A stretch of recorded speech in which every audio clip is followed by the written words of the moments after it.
എൻ്റെ കരിനെല്ലിക്ക കണ്ടോ? ഞാനിങ്ങനെയാണ് കരിനെല്ലിക്ക ഉണ്ടാക്കി കണ്ടിട്ടുള്ളത്. ഇത് തന്നെ, ഇങ്ങനെ തന്നെ. നല്ലെണ്ണ ചൂടായി വരുമ്പോഴും നെല്ലിക്ക കഴുകി അങ്ങ് ഇടുക. ഇട്ട് ഉപ്പ് ഇടുക. ഉപ്പ് കല്ല ഉപയോഗിച്ചത്. എന്നിട്ട് അത് ഇപ്പോൾ ചെറിയ തീയിൽ കിടന്ന് നല്ല കറുത്ത നിറം വരും. ഇങ്ങനെ എണ്ണയൊക്കെ വെള്ളം വലിഞ്ഞിട്ട്. എന്നിട്ട് മുളക് പൊടി, കായപ്പൊടി,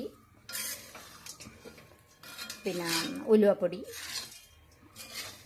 ചേർക്കണം. പിന്നെ വേപ്പില കൂടെ ആദ്യമേ ചേർത്തേക്കണം കേട്ടോ. ഞാനിപ്പോൾ ഇച്ചിരി വൈകി, അതാണ് ഈ പച്ച നിറം കണ്ടോ, പച്ച നിറം കണ്ടോ.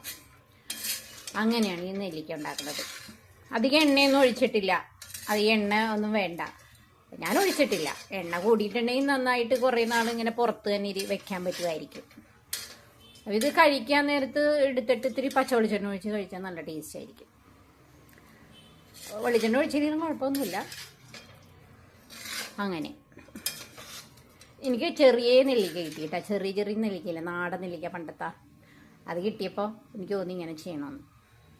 ഓക്കെ, നിങ്ങളെല്ലാവരും ചെയ്ത് നോക്കിക്കോളൂ. വലിയ നെല്ലിക്കയും കുഴപ്പമില്ല. അപ്പോൾ പക്ഷേ വെള്ളം വലിയ ഇച്ചിരി താമസം വരുമായിരിക്കും. ഞാൻ ഉണ്ടാക്കി നോക്കിയിട്ടില്ല കേട്ടോ.